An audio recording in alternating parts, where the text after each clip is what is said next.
Let's go there. I think we're going to go there. Family, how is it going? We are in the second week of Lunch with DotSale. How time flies. We had a crazy week last week, and we are about to get into another insane week this week. So make sure you're here for the next 4 days, but it'll be 5 days including today. Lunch with DotSale.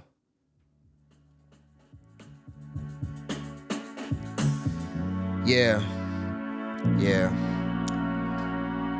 I appreciate y'all. I absolutely appreciate y'all, family. If you're not subscribed, it's definitely something that you want to do. Come hang out, have lunch with us every day. We're going to take care of ourselves. I'm going to take care of y'all. Like, comment, subscribe.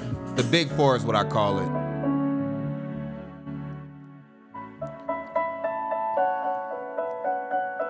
Yeah. Consistency. Some say that consistency is the key to success. Some say that. Some could be wrong. Some could be right. Usually it's somewhere in the middle, depending on how you approach it.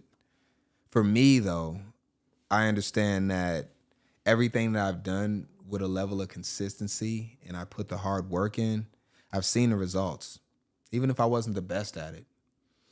I think a lot of times when you just continue to train yourself and put yourself into an automated state, you begin to realize the capabilities that you have. You start to develop new ideas. You start to become more comfortable within your role.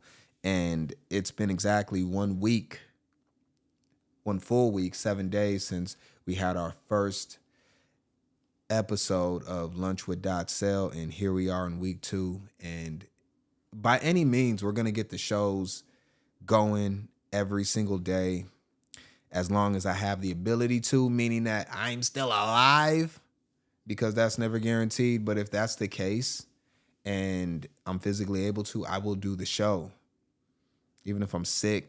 And holidays don't matter. Not to me. Not for us to get this show out, because we got to eat every day, right? It's a holiday. You still got to eat. And if we ever have to adjust, the adjustments will be made. We will have dinner with DotSale if we have to adjust the time. Dinner with DotSale kind of hits a little bit there. What y'all think about dinner with DotSale? Am I onto something? Dinner with DotSale, huh?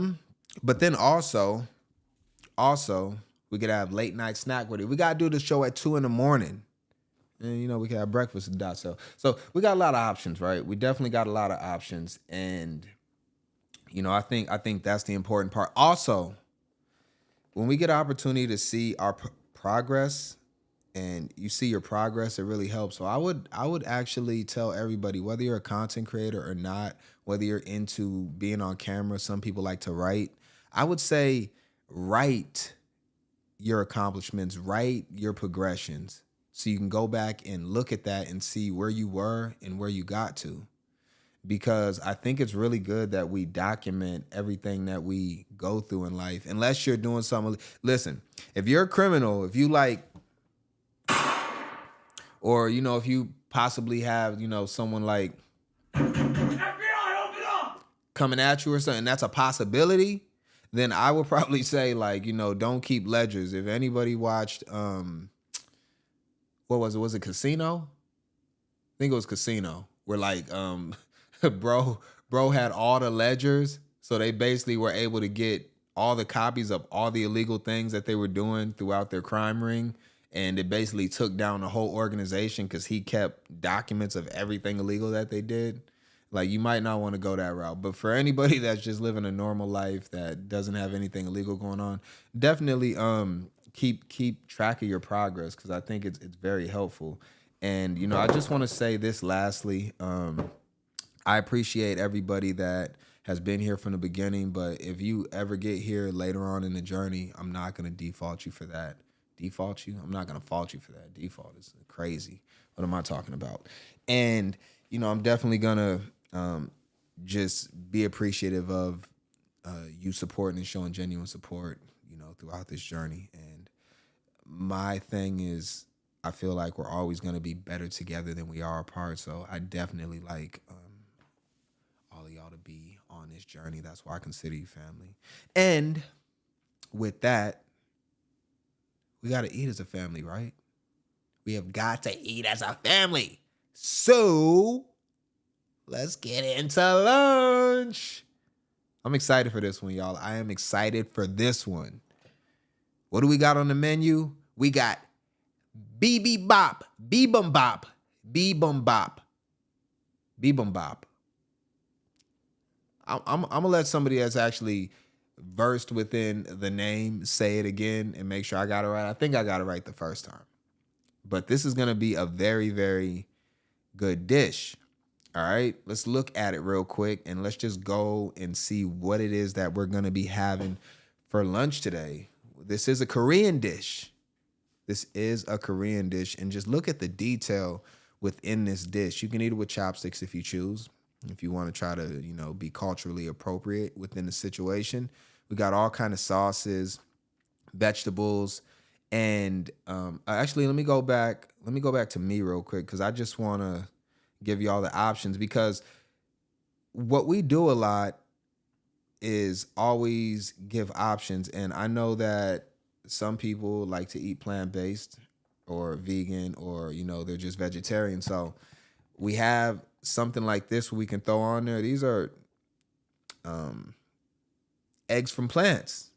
Eggs from plants. They actually, and it's somewhat of an acquired taste, but it's got really good ingredients in there and stuff like that. Probably not the best. It's still somewhat processed, but we can only do the best that we can do within the situations that we're in. So we're never going to be perfect, but as long as you try to do your best in the situation, it's very helpful. So you can definitely substitute the eggs that are here.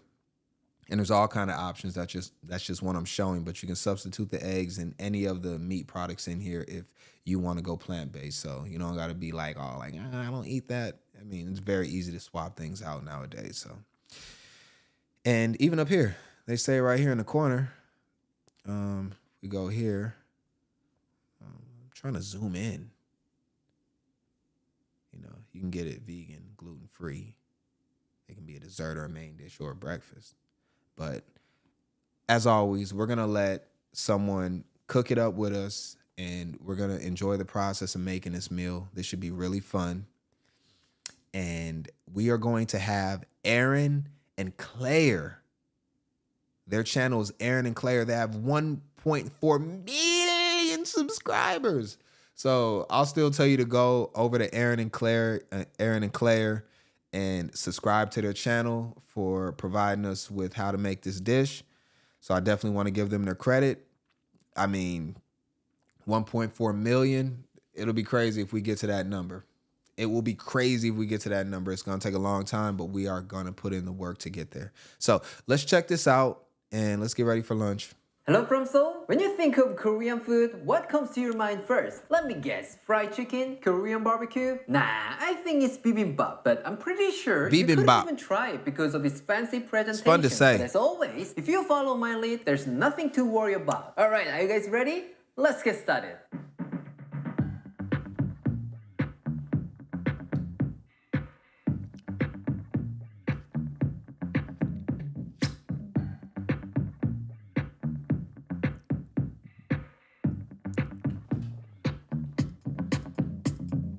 To make bibimbap, we need quite a lot of ingredients. Let's take a look. You will be needed ground beef, shiitake mushroom, bean sprouts, zucchini, Korean radish or daikon, cucumber, lettuce, and carrot. Mushrooms are so good for you. Like, people don't really realize the actual benefits of mushrooms. They're actually on the alkaline side. If you know anything about foods with high alkalinity, I'm not going to get into it because it's a lot, but mushrooms are really good for you. I'm out of breath. You need to cook all of these one by one, and obviously, this needs a lot of effort. So to make it simple, Nothing wrong you with must any of follow this, the though. order of preparation. Otherwise, it can take more than 2 or 3 hours. First, cut 400 grams of radish into matchsticks. We're 400 gonna make some kind of grams. salad. Just like when you make kimchi, we need to salt the radish beforehand. That's why I prep this first. I'm using a knife, but if you have a vegetable slicer, I recommend using it. That way, you can save a lot of time, but at the same time, I'm getting a vegetable slicer because this is tedious work. I'm going to get that vegetable slicer. I'm going to save the time and spend a little bit of money. I want you to use a knife like me. This is gonna be a good opportunity for you to practice your knife skills. If you keep practicing, someday you can impress your boyfriend or girlfriend with your You see how he's got his fingers angled down? He doesn't have them like laid out flat so he doesn't chop off the front of his fingers. You see how he's got his knuckles kind of like at a downward angle? Yeah. Yeah, that's good knife work by him. He's definitely preventing the accident from happening from one small mistake. You know, his knife mistake his finger for some of that radish, and it's over.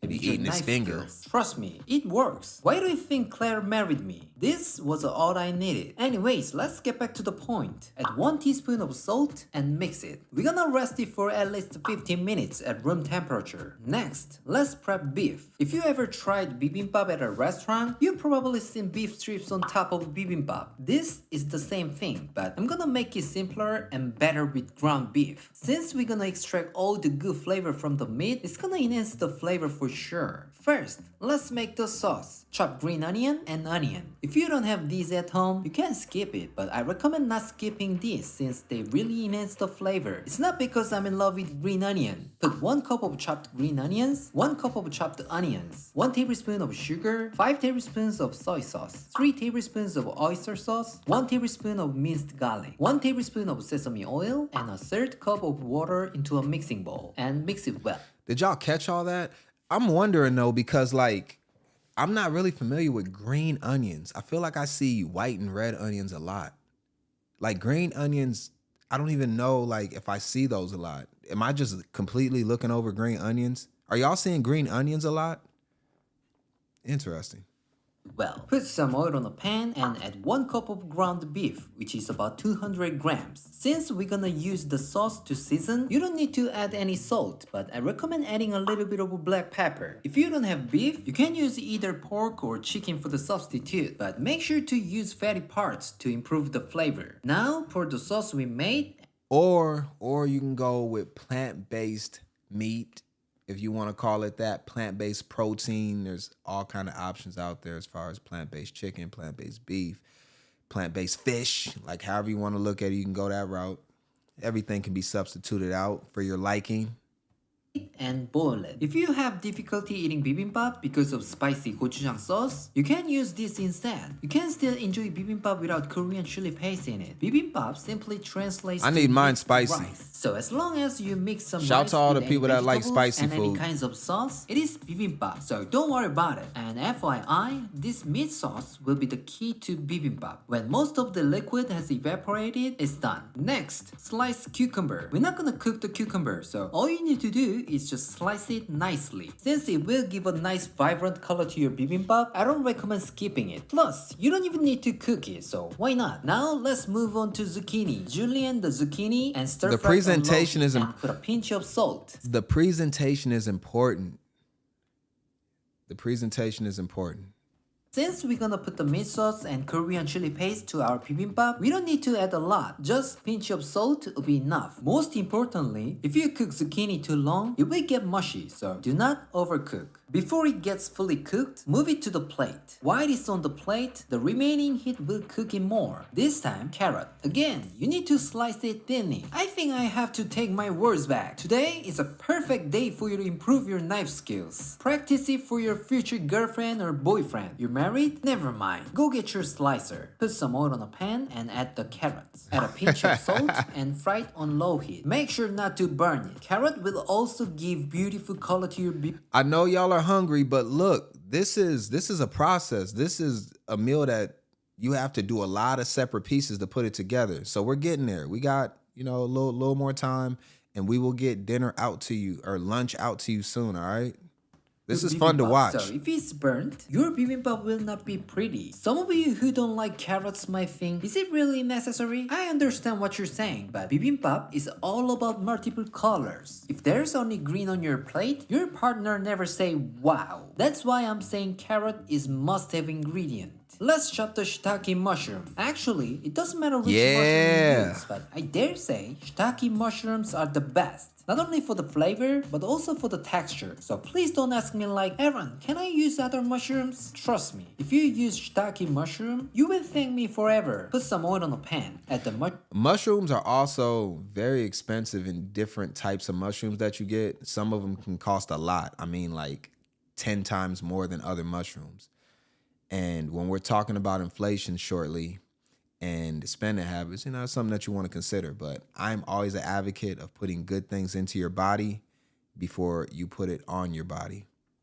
The mushrooms and pan fry with a little bit of salt and pepper. You can use soy sauce to season, but I recommend using salt because soy sauce will make your mushrooms too dark. I love soy sauce, but not for this shiitake mushroom. Plus, good we advice. already made the meat sauce which has soy sauce in it, so no worries. Lastly, turn off the heat and finish it off with 1 teaspoon of sesame oil. It's done. Now, let's prep another ingredient. This is What coming I'm gonna along use great. is called 콩나물, soybean sprouts. But if it's difficult to get these, you can use mung bean sprouts. Add a half teaspoon of salt into the water and put the bean sprouts in. When the water is boiling, drain the hot water and rinse them with cold water. Squeeze it to remove excess water. If you are using mung bean sprouts, you don't need to boil it from the start. Since that is much softer than these soybean sprouts, you can slightly blanch it. Now wash some lettuce and cut it into bite-sized pieces. Let's get back to the radish. After 15 minutes, you will see quite a lot of water come out of the radish. Drain the water and squeeze it with your hands. Add 1 tablespoon of Korean chili pepper flakes, 1 tablespoon of sesame oil, and mix it well. Normally, in Korea, we use 2 types of gochugaru, Korean chili pepper flakes. One is coarse and the other one is fine ground chili flakes. For radish salad, I recommend using fine ones because it makes more beautiful red color. For information, if you use coarse ground one, make sure to check your teeth before smiling or kissing your significant one. The knife skills that you practiced a lot will come to nothing. Man, this is excellent. Let's get to the end though. I really want to watch this whole process, but we got to speed up a little bit. Let's get to the end of it. 와, 집에서 돌솥 비빔밥. That must be Claire there. Again, chopsticks. Whoa. You know what? This is the best part. The beauty of this 돌솥 비빔밥. 제대로 했네. 확실히 아까 비빔밥에 비해서 뜨거우니까 훨씬 잘 섞인다. Ready?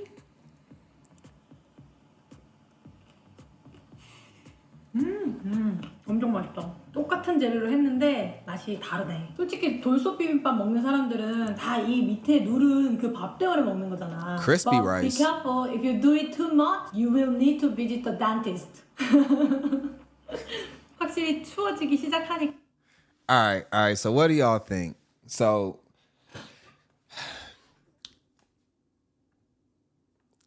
here's lunch for today. I hope that y'all enjoy it while we go through the news, go through these stories, and we're gonna do a shorter version today. We're gonna actually go straight into the inflation story, and we're gonna talk about that, and then we're gonna wrap up, of course, with our warm-hearted closer, because that's very important for us to always end on a positive note.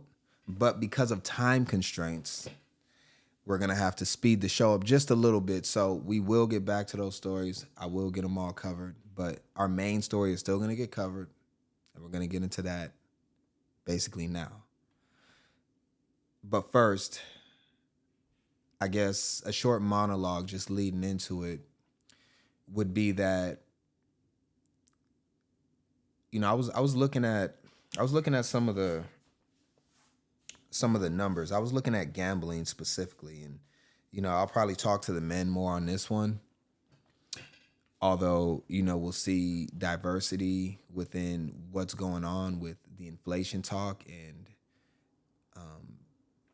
my argument here, or my point to bring up is it really inflation or is it spending habits? Could it be a combination of both? I'm usually going to go one side or the other, but keep it balanced.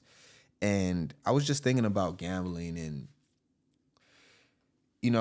and I have to talk to the men because men are more likely, okay? They're more likely to gamble than women. I think it's like 80% men gamble than women, but I'm not letting the women off the hook either, because they do a lot of they go to like a lot of shows and entertainment. But basically the way I look at gambling is more entertainment. So every once in a while I like to play poker. I'll go out and gamble here and there. I do it very rarely. Or sometimes I'll place wagers and things like that. So it's not like I've never done it or won't do it. You definitely have to do it in moderation, because you have to look at gambling like entertainment. There's some people that think that they can gamble to make money, and that's very difficult to do. So, when you look at it, it's just a waste of money. And a lot of times, even with entertainment and stuff like that, it's just money going out with nothing tangible being brought back in. So when we extract these type of resources from ourselves, or we give out money and we don't get anything in return, we don't really realize the effect that it has on us financially, because we're getting like an emotional need filled, but not understanding that there's actual physical needs that we have to worry about. And that is like transportation, housing, food are going to be basically the main three things that you need to worry about first. Everything else comes after. So when we look at some of these stories that are going on within inflation, and we're going to look at some news stories and break down some numbers, and then we're going to go through some people as far as that are expressing they're very upset. I'll just say that. They're very upset. So let's go into this first news story, and we'll just get an idea of what's going on with inflation and see how it's affecting the American people specifically. From the Labor Department, and it shows inflation ticked up last month. The Consumer Price Index rose by nearly 3% in August from the year before, and in just 1 month, inflation increased by 0.4%. Economists expected the inflation rate to rise as President Trump's sweeping tariffs push prices higher. For more on this, let's bring in CBS News Money Watch correspondent Kelly O'Grady. And Kelly, as we mentioned, economists say this inflation increase largely they're driven by the president's tariffs. What kind of products are seeing the biggest spike? So when you look at the products that are impacted by the tariffs, in this particular report, you saw apparel, tools and hardware, living room furniture, motor vehicle parts. Those are things that we are getting from other countries. And then one that you and I drink a lot of, coffee, right? That sort. I just want to look at this list. Two of those are, well, I don't know. I'm going to go easy on the coffee people. I'm going to go easy on the coffee people. I'm just going to say this, that I know that a lot of people like to go to Starbucks or Caribou are the main two places. And then a lot of people like their mom and pops that they got to go to every morning on their way to work and get coffee. And oftentimes it's a lot more expensive than if you just make it at home. I mean, we just made bibimbap.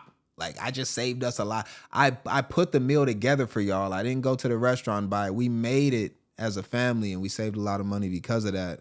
And that kind of leads into what we're going on with all this inflation. But I'll go easy on the coffee people. I know y'all need it, so fine. But the alcoholic beverages absolutely do not need it. So I don't want to hear anything when it comes to alcohol being increased in prices. And strange enough, the thing that you need the least actually has the least inflation, which should say a lot. And we're going to get into that, because I feel like us as people are also very, very implicit in inflation going up. And I'm going to explain why a little bit later on. Soared 21% on the year. Yeah, you can see that on the chart right there. So that was a really big one. That being said, there are other areas that drove the price increase that have nothing to do with tariffs, and that would be shelter. That would be some of those food items outside of coffee, as well as energy. And so I think the really important takeaway here is the basic necessities also got more expensive, but not to the extent that this is a runaway train. I don't want anyone to think that we are back in the summer of 2022 when you had inflation above 9%. Now, I know we're talking to you about CPI today, but there's been just a slew of numbers that we've discussed recently. Disappointing jobs report that was last week. Lower producer price index, PPI, for August, and inflation, of course, does continue to tick up. When you look at all of these figures together, how is that going to impact this big Fed decision next week in terms of a rate cut? So we're going to get a rate cut next week. I've been saying this, right? So you can have me on the record here. But what I did think was really interesting this morning is the inflation numbers came out and there was like, oh, wow, inflation is going up. How is the Fed going to feel about this? Seconds later, unemployment claims for the week came out, and it was the highest number that we had seen in nearly 4 years. So more people are filing for unemployment. So what the Fed is going to do is going to say, okay, all right, we've got inflation in our sights, but we're going to focus on the labor market. That's why we are expecting that rate cut next week. And possibly more than just one by the end of the year. That's true, but... Yeah, and they said a lot that was kind of important to note, that we've actually been dealing with inflation for quite a long time, and it's actually came down, although it's still up, which is very, very manipulative, because it's kind of like saying, well, and people will take credit for different types of things where it's like, okay, well, something was $1 5 years ago, right? Then it shoots up to $10 2 years ago, but then it comes back down to $5 now. It's like, but it's still up $4. I mean, yeah, it did spike much higher, but it still hasn't got back to the original price. So, it's kind of misleading the way that they try to manipulate it to whoever wants to make it look like it's within their favor. Let's watch another video on what's going on. We'll skip through this one a little more just because it's about 6 minutes long. Versus an estimate of 0.3%. Real earnings minus 0.1%. Obviously, the inflation number's taking that off. Let's see what we got here. Year over year, headline 2.9%, right in line. Ex-food and energy 3.1%, right in line. No adjustment to the prior number. But the one thing is the headline, the core at 0.3 is exactly in line with estimates. Let's see what else we have here, unadjusted. That's all I have right now, Joe. How's food was up 0.5%, so some pressure there. Food 0.4%, owner's equivalent 0.4. A little bit of pressure right there. I don't have the actual table yet, but I'll get that in a second. Taking a look, see if the bond market is reacting at all. That's what Rick would be telling us, but he's going to be here in a second. I still have the 2-year at 351. Rick, do you remember where it was going in? I can't remember. 10-year at 4.01. So that's actually down a bit on this number. Yeah, pretty. So, if you ever want to look at any of this, then you got these guys that really crunch the numbers and talk about it from just, how it's fluctuating, going up and down. And you can get a lot of really good information there. We'll keep it a little more basic. We'll check this video out and then move on. Not feeling any better about the overall economy, despite President Trump's declaration that he solved inflation. New data from the University of Michigan shows consumer sentiment dropped nearly 5% compared to last month. And on top of that, the latest inflation figures show consumer prices rose 0.4% last month, bringing the annual rate to 2.9%. Plus, for the first time in 4 years, there are more people looking for work than there are jobs available for them. I'm joined now by Laura Davison. It's kind of crazy. Like, if you look at the way that everything changes, is why I always say, like, never get too excited for different things because there's always market corrections. I remember just probably about 4 or 5 years ago where employers could not find work and they were giving crazy incentives to get people to come and work for them. This is probably around the pandemic and all that and everything that was going on with COVID-19. But the employers, they were at a point where they really needed workers. So they were willing to do anything to get workers. And now it's kind of flipped to the point where it's like the employers have more of the power and people are desperately looking for work and trying to get good jobs that they believe are good jobs, because there's usually always work, but it's dependent on what you want to do for work. So it's very interesting how things change so quickly. And the Deputy Bureau Chief with Bloomberg News. Laura, great to see you. So, what can we learn from these indicators about how consumers are feeling? So it is clear that consumers are not happy, and particularly in the job market is where we've seen a lot of signs that the market is just not strong. There are increasing unemployment claims. The unemployment levels are as high as they've been sort of in the immediate aftermath of the pandemic. So that's a worrying sign, and this is likely going to lead the Fed this week to lower interest rates for the first time in several months. That means, rates on things like credit card payments and mortgages could come down, but it may not be enough for people to really feel that in their day-to-day activities. All right. Well, people will be. Yeah, we'll see if those rates come down, and then let's yeah. Well, what are the coffee people? I want to hear from the people that drink coffee. In the last year, 20% is a lot. Just to put it in context, like most people, if they can get a return on their money at 10% annually, that's very, very great. So for coffee to go up 20.9% in a year is pretty significant. Prices up nearly 21%. I'm saving a lot of money just because I don't touch coffee. What is particularly causing these prices to go up? So there's a couple different factors at play. Grocery prices is one of the areas where we've seen some of the biggest gains taxes. So this is a big here. Are people? We're gonna talk about the jobs and stuff. And do we got one more? Inflation fears. Let's check this. Straight we go, where stocks fell as new data shows Americans are feeling increasingly concerned about the state of the U.S. economy. A survey reveals consumer sentiment fell in September for the second month in a row. The Dow dipped 273 points. So let's bring in to actually cut rates on Wednesday. So when you take a look at inflation, what did it say this week in terms of how much you're paying at the grocery store? We saw prices come in about 2.9% higher than they were a year ago. And the month-to-month jump was the biggest jump since January. And so when you see that inflation number continue to be quite sticky at 2.9%, that essentially clears. So basically, you're seeing all these stories from multiple different news sources, and the basis of it is that inflation is kicking everybody's tail, I guess. But I don't look at it that way exactly. But then again, I have a different type of mindset than, I guess you can call it normies. I kind of think outside the box in many ways. Not that it doesn't affect me in the same way as everyone else, because for me to say that, or for anybody to say that, would be insane. However, I think the way that you approach these situations can really change the way that they affect you, meaning that we have more control over the situation than we begin to tell ourselves that we do. And let's see what the people have to say. These are all recent videos, mostly from TikTok, of people talking about inflation and complaining about it. Life is not fucking meant to be this hard. I cannot even tell you how many people have come across my FYP this week that are in their 30s and 40s that have two incomes, couples that are having to move back in with their parents because they just cannot do it anymore. There's no fucking reason why people are working 2 to 3 jobs and they cannot even afford fucking milk. Like, when did this become life? I don't understand. Like, I have never in my 42 years ever seen so many people that are struggling for basic necessities.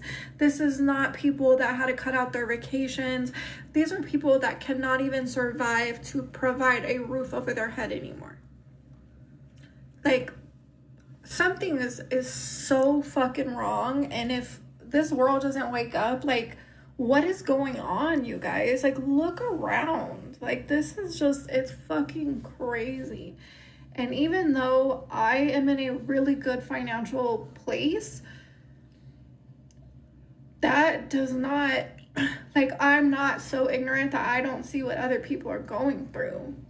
And again, unnecessary words by her in a lot of this, and I can just, stop her, and we'll actually let her finish everything she needs to say for another roughly a minute. But I just want to say, like, when you look at the way that she stages this video, where, behind her you can see multiple, we'll zoom in on it a little bit right here. You're going to see that she has designer shades, lenses, frames. You can go down here and see a lot of jewelry. We'll go over here to the side and we'll see multiple different pairs of shoes, all things that are completely unnecessary. So when you're talking about something like this, but also flaunting all of the material things that you have that you say people don't even need, it's part of the problem because people are actually trying to compete with people that are above their level financially, not from a human standpoint, but I just mean from a financial standpoint. Possible other factors are in there as well, but you can see hair highlights and different things which cost a lot. Multiple earrings in the ear. She's got the huge butterfly eyelashes; those aren't cheap, and nose ring. And I'm assuming that this doesn't even, well, it probably does have a filter, but on top of the filter that the camera's providing or the app, then she's also eyebrows and layers of makeup on. So just, within this frame, she's showing off significant amounts of money that are completely unnecessary, especially in a time where you're saying that inflation is kicking your ass. Like, we could just be one illness away from being in the same position, honestly. Just seeing people in the way that nobody can survive anymore, and everybody is just so fucking exhausted and miserable because of the stress of just trying to fucking live. It's ridiculous. Even though I'm doing, in a good place, and me and my husband are doing, my husband, who, he's a saver, he's all of that, he has even said himself, like, he has made the most but saved the less than he ever has. Like, it's crazy times, you guys. And Them nails.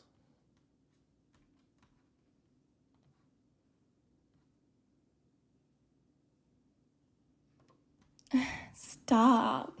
I'm just having fun with you. I'm just having fun. There is nothing wrong with anything that you got going on. If you can afford it, all the power to you. I have some expensive habits myself, but you'll never hear me complain about inflation. Almost ever. Actually, I won't. I never have. It's fucking scary. And I am so sad for everybody that I see that are just literally losing everything. There's no fucking reason why people's rent needs to be $3,000. There's no fucking reason why your electricity is $1,200. There's no fucking reason why 2 bags of groceries is $120. Like, I ain't gonna lie though, like the electricity cost is kind of crazy. Like some of this stuff that we're dealing with inflation, like true to facts, is that they have nothing to do with tariffs. Like the stuff that gets imported here from other countries is basically what is affected by tariffs. But when you look at things that are already here, right, like rent, electricity, I guess gasoline, that could be kind of imported somewhat. I think we got a lot of gasoline in America too, and we went to war with many countries to steal their gas as far as Americans. So, yeah, some of this is a little bit off. Let's go to some more people, and we'll continue to discuss. See what she got to say. Our family for a week. Now, $100 barely buys you snacks. Families are not struggling right now because they don't work hard. Families are struggling right now because the math ain't mathing. A gallon of milk used to be $1.50. It's now like $5 or $6. Eggs, 80-something cents back then. $6-something or more today. And don't even get me started on the cost of cereal. You paying $6, $8 for air and lies. What do I tell you guys all the time? This is not about poor choices. This is about a poor system. Wages stayed flat while costs continue to go up because that's the design. So when folks tell you to budget better, how do you budget for price hikes? No wages. If you've had to cut back, I want to hear from you. What did you used to buy that you just don't buy anymore because it's become... Well, she has a point in some of the things that she's saying, but your wages are supposed to increase as you continue to increase your value. So wage hikes are supposed to be associated with the value that you create for yourself over time. So as you start to become more experienced in your line of work, and hopefully you picked a line of work where you can continue to move up in it, that's not always the case, then you'll actually, at the level of inflation, increase your wages. And then also, you should absolutely be invested, have your money invested, have your money working for you to combat inflation. An example would be like if you have your money sitting in a set, let's say you got $10,000 and it's sitting in Wells Fargo savings account, and they're giving you 0.1% on your money every year. So that 10,000 that you let sit in your Wells Fargo bank account, at the end of the year, it was $10,005. Well, realistically, you can put your money in a brokerage account, and your money will usually increase at somewhere of a percentage of 3.5 to 5%, 5 on the high side. It was there, I think, about a year ago. I think it's averaged out around 4%. And your money could be working for you, combating inflation, assuming that you're able to save some money and put it aside. I would actually disagree with her for the most part.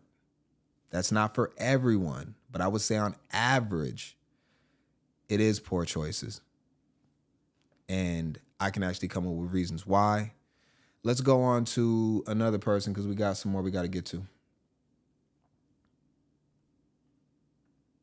Are She's going to break down her energy bill. Because if your electric bill looks anything like mine or close to it, I mean, mind you, I have a 2-family home, but it has 3 floors.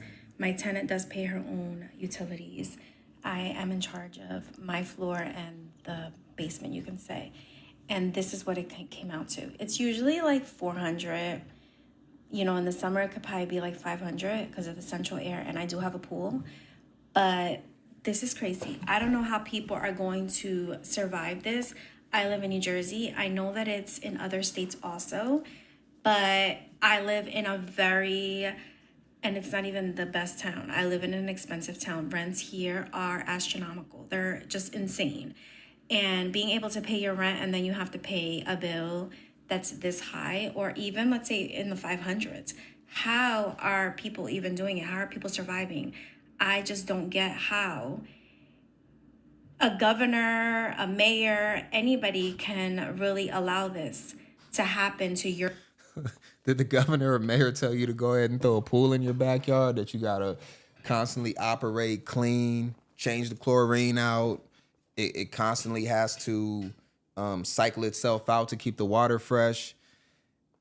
Like, I mean, look, this energy bill right here is like, your pool is going to be a lot of the issue. And if you can afford a pool, I mean, perfectly fine. But when you're complaining about your energy bill, I was talking to my son the other day, and I was like, I'll help you out as long as you're making good decisions. And he didn't really understand why. And I told him the reason why is because if you tell me you need a ride to go to work or to go to somewhere you need to go to, I'm like, fine, I'll help you with that. You don't even have to pay me for it. Now, in the same breath, if you ask me for a ride because you want to save money, but then I see you and you're doing a whole bunch of things you don't need to do, like getting your ear pierced, going out to parties, spending money on DoorDash and food, even though that your mom cooks for you every night, buying unnecessary things that you don't need, that don't add any value into your life, that basically depreciate upon purchase, then all you're asking me to really do is fund your unnecessary lifestyle. Therefore, I can't help you. If you're making the right decisions with your money, I have no problem helping you and not expecting anything in return. But basically, if you're just going to go out and spend money leisurely, it's like I basically wasted all that money helping you so you could go out and buy a whole bunch of things you don't need. I could have did it for myself at that point. So I think a lot of that comes into play when we're looking at some of the decisions that people are making. And for her to have a pool, which, I mean, if it's already there, cool, but you don't need to use it if it's going to cost you that much money, because there are more affordable options if you want to get into the water, like maybe a lake or a beach, for instance, where it's completely free to go. You just got to pay for your travel to get there, which can be very cheap.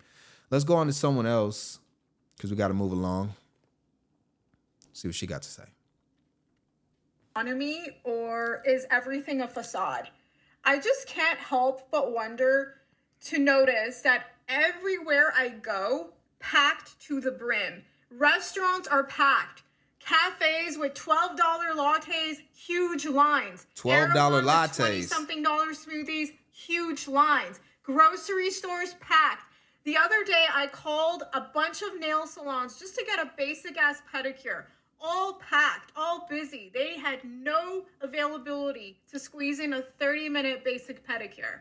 And I'm thinking, I thought we were near a recession. I thought the economy is bad. I thought people were struggling with groceries and bills. Yet everywhere I go, restaurants, bars, cafes, packed to the brim. Malls, packed. Target, go to Walmart, everyone's cart is packed. Everybody's cart is packed. Trader Joe's, Costco, everybody is packed. Everybody is buying things, a multitude of things. And everything is more expensive due to the inflation, but where are people getting this money from then? I thought we were struggling. We are struggling. We are struggling. But what she actually says, people don't want to hear. People don't want to hear this. They'd rather complain and argue about it rather than just being real of what's going on. And that's why I said on average, most people are just making bad decisions. Because there's one thing that we got to realize about the human species. We're going to find a way to get what we want. If there's somebody that smokes weed, I guarantee you, and I'm going to be brutally honest because I know a lot of people don't want to hear this, but when I'm outside, out and about, when I'm driving, when every once in a while I'll take like the light rail or something like that. Usually when I'm like going to the airport or something, I'll take the light rail. You know, I'll leave my car parked. I don't want to park at the airport because I want to save money on something that's not necessary. And so I'll take public transportation. I see more people that are on the bus, right, that have the ability to drive and get a car, that complain about transportation, you know, if they want to take that route, smoking cigarettes. Fact check me. I want you to go out and just drive past 10 bus stations or 10 light rail stations, I guess subway, whatever you got in your town, whatever public transportation you got in your town. I guarantee you that out of those 10, you're going to see at least 4, there's going to be people smoking cigarettes, which are incredibly high priced and incredibly unnecessary and incredibly bad for you. Hookah's another one. I don't know how bad hookah is for you, though. Cigarette, well, I think it's all bad. I don't know. I'm not into smoke personally, but teachers on. I'm not telling you not to smoke. Go ahead and buy you a pack of Newports for $15 and smoke the whole pack in a day. I'm not telling you what to do. I'm just giving the information. But what she's saying is absolutely true. People will find a way to spend money under every circumstance that they have because that's just where we live at. And that's why places like, or I would say sites like Afterpay, Klarna, payday loans that have an egregious amount of interest attached to them to the point where if you ever have to take a payday loan out and the interest rate is 300%, I mean, it's almost impossible to get out of that to the point where you got to file bankruptcy just because you took out a $500 payday loan or you're putting your title up against the loan, where it's almost like the only way that makes sense is if you're doing absolutely everything that you have to do not to spend wasteless money. So if you're broke and you do anything like go to the club, go to the movies, have a pool in your backyard that you're actively using, smoking cigarettes, getting your nails, and this is for the ladies, getting your nail hair and all that and makeup done, little tube of makeup, $35. I mean, really, that's your cell phone bill for the month, right? And now your T-Mobile's hitting you up and they're like, yo, like, you want to start a payment plan with us? And, you know, my thing is this, right? I don't talk about things just to complain about them. I actually talk about things that are solutions. So for me, I'm really actually trying to help because a lot of people put put themselves in a situation. If you know somebody that this would help and they just got to get the harsh truth, and maybe you're trying to explain it to them and they won't listen to you, possibly they'll listen to me just because they don't look at me as someone that is attached to them, that's trying to actively hate on them or whatever the case is, or tell them what to do. And, that might be helpful. I want to go into our positive story because I got to go, team. I mean, I have to leave. And it sucks because I actually have more I want to get to. So we're going to do a part 2 on this, and we're going to finish this up because I'm not done with the conversation. And I feel like it's very interesting. But for now, we're going to go straight into our positive story. We're going to end on a positive note, and I'm going to play this incredible boy. Let me go to him real quick. I'm going to play this incredible boy that is doing something completely amazing that I don't even see many adults do at all. I mean, not even close do they have this level of humanity, especially with all the divisiveness we see from one side or another. If you want to talk about politics, religion, or just people in general, I mean, it's completely disgusting the way people treat each other nowadays. There's no honor among people. But this kid right here is on the right path, and he must be protected at all costs. And for me, I want to highlight how great of an individual he is. So I'm going to let this play out. Let's see what we got.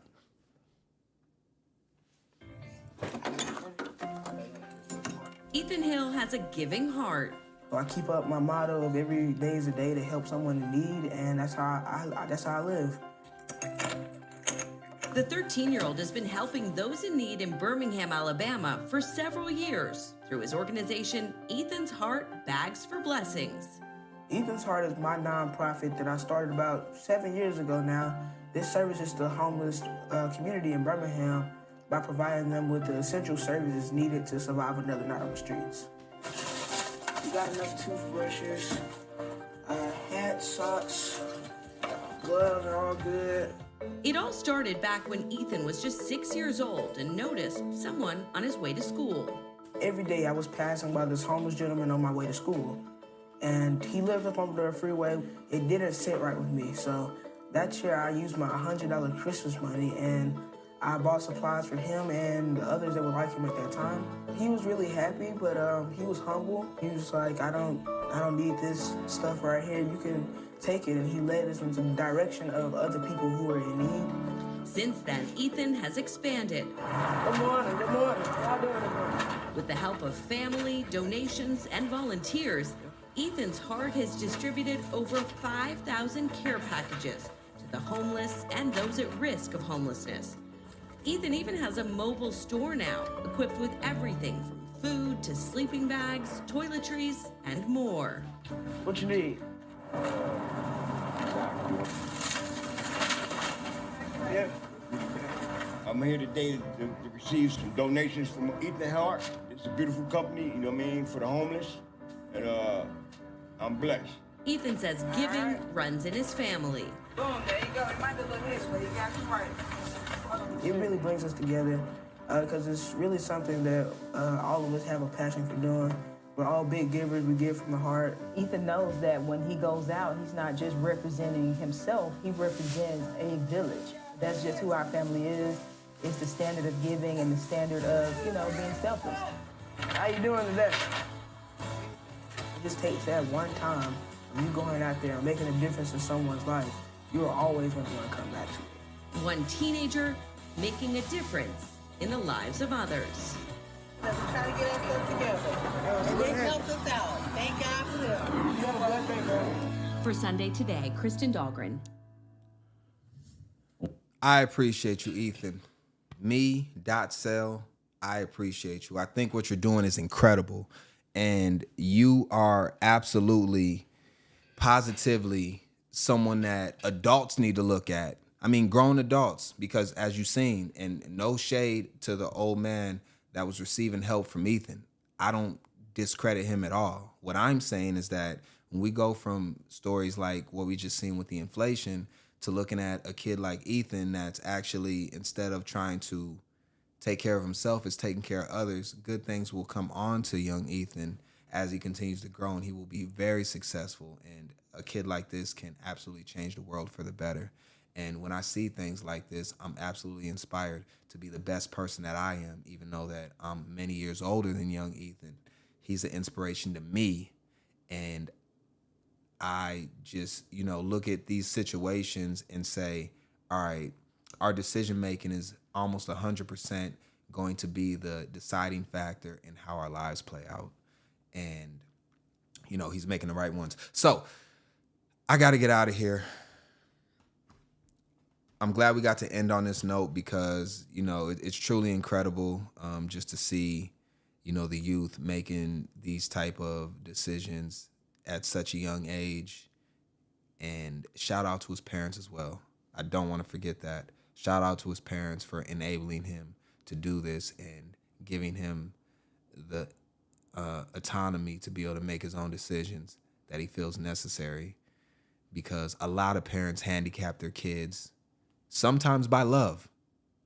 Sometimes they love their kids so much that they handicap them, but oftentimes it's for more vitriolic purposes. Let's get into the outro. We're going to continue this tomorrow. Again, we'll be here for lunch. I will feed y'all. I'll take care of y'all. Y'all are family. Like, share, comment, subscribe, the big four. We're going to get out of here. I gotta go. I gotta do some things. I'm a few minutes late, but I think I got a little grace period. I'm supposed to be to my appointment at 2. The GPS got me getting there at 2:03. And I'll probably get there at about 2:07. The second I turn this off, like, I am jetting out the door.